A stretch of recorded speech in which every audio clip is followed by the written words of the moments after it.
नमस्कार मित्रों, श्री गणेशाय नमः।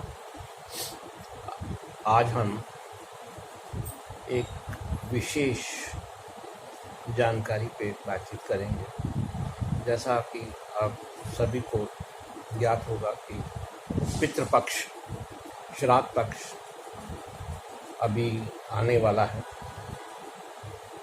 ये जो श्राद्ध होते हैं, ये श्राद्ध जो हम मनाते हैं, ये इसके पीछे साइंटिफिक रीज़न है।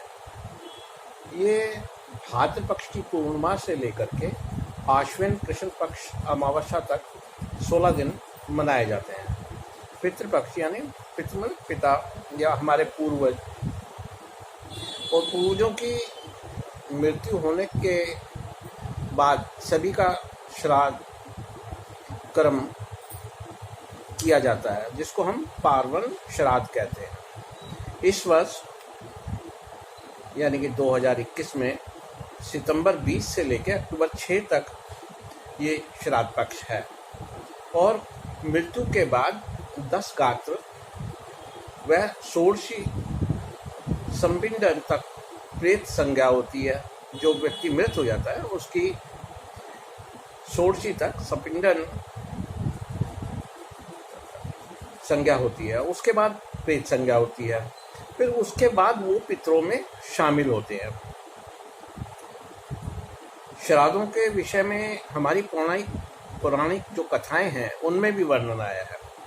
आपको मालूम होगा कर्ण, जो महाभारत में एक पात्र था, सूर्यपुत्र कर्ण, बहुत फेमस थे और वो अपने दान के लिए मारे जाते थे। लेकिन जब मृत्यु पश्चात वो यमलोक गए तो वहाँ पे उनको भूख प्यास लगी, तो उन्होंने जल मांगा, उनको जल प्राप्त नहीं हुआ।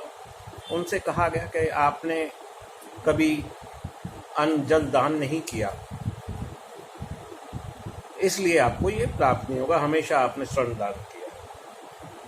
तो उनकी रिक्वेस्ट के ऊपर उनको वापसी, या हम उसको रीबर्थ कह सकते हैं, वापसी भूलोक पे भेजा गया, जहां उन्होंने फिर आकर के दान पुण्य किया और फिर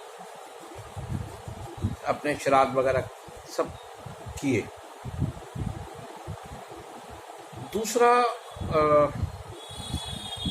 रामायण में वर्णन आता है कि भरत जी द्वारा अपने पिता राजा दशरथ का 10 गात्र विधान से उन्होंने किया था। मत्स्य पुराण में भी बताया गया है कि श्राद्ध 3 प्रकार के होते हैं। दूसरे भी श्राद्ध कई प्रकार से होते हैं, जिसमें हम नित्य श्राद्ध करते हैं, नैमित्तिक श्राद्ध है, कम्य श्राद्ध है और पार्वन श्राद्ध है, सपिंडी श्राद्ध है। और धर्म सिंधु में बतलाया गया कि श्राद्ध जो है हम एक वर्ष में 96 बार कर सकते हैं। जैसे अमावस्या 12 आती है एक वर्ष में, पुनादि तिथियाँ आती हैं, मनवादी तिथि आती है, संक्रांति आती हैं, पितृपक्ष है। वैधर्ती योग और व्यतिपात योग में भी श्राद्ध किया जा सकता है। इस प्रकार से कुल टोटल 96 दिन बतलाए गए हैं जब आप अपने पितरों के लिए कुछ कर सकते हैं। मित्रों, ये जो 16 दिन है, हमारे 15 दिन होते हैं, ये पितृपक्ष। ऐसा कहा जाता है कि पृथ्वीलोक और पितृलोक, इन दोनों का एक सीध में आ जाते हैं। एक उनके जो मार्ग हैं वो आपस में टच करते हैं, एक सीधी रेखा पे आ जाते हैं। ये 15 दिन के लिए ऐसा भ्रमण होता है। ये भूलोकों की जो हम जैसे पृथ्वी भ्रमण करती है, इसी प्रकार से अदर लोक्स भी भ्रमण करते हैं। और जो पितृलोक है, पितृलोक का एक दिन हमारे भूलोक के 1 वर्ष के बराबर है। और जो हमारा 15 दिन है, ये पितरों के 1 घंटे के समान है।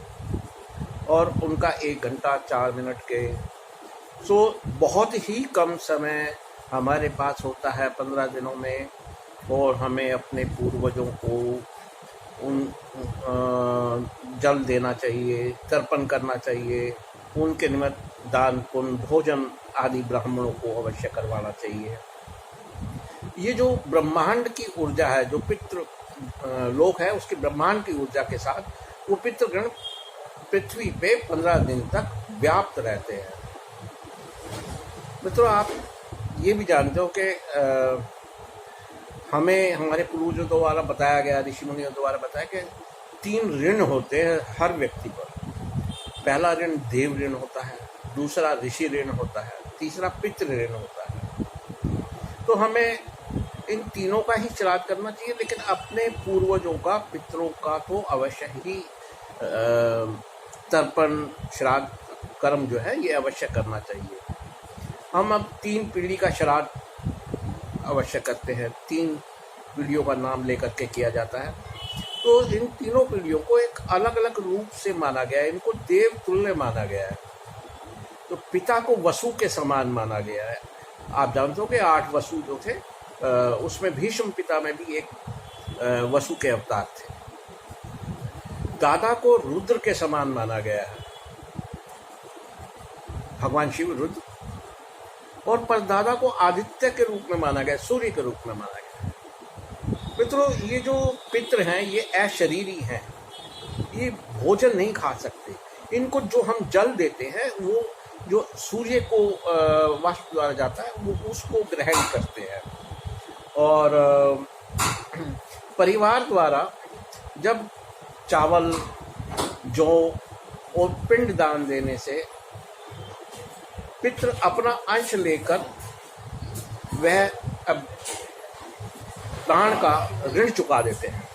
15 दिन के बाद पितृलोक का चक्र उधमुखी होना लगता है। जब 15 दिन पूरे हो जाते हैं तो वो पितृलोक का जो है वो मुंह जो है वो चेंज हो जाता है, क्योंकि आप जानते हैं कि पृथ्वी 4 डिग्री रोज अपनी धुरी पे ईस्ट जो पॉइंट है उससे घूमती जाती है 4-4 डिग्री। तो सभी व्यक्तियों को, सभी भारतीयों को, सभी व्यक्तियों को अपने अपने पूर्वजों का तिल, जौ, चावल, कुशा, गंगा जल सहित तर्पण इन 15 दिनों में अवश्य करना चाहिए या करवाना चाहिए। ब्राह्मणों को भोजन कराना चाहिए, गोग्रास देना चाहिए, कौवे को भोजन देना चाहिए, इत्यादि इत्यादि। अपनी श्रद्धा समान ये सब चीज़ें करते रहना चाहिए। तो मित्रों, आशा है आपको ये वीडियो पसंद आई होगी। अगर पसंद आई है तो लाइक और सब्सक्राइब करें।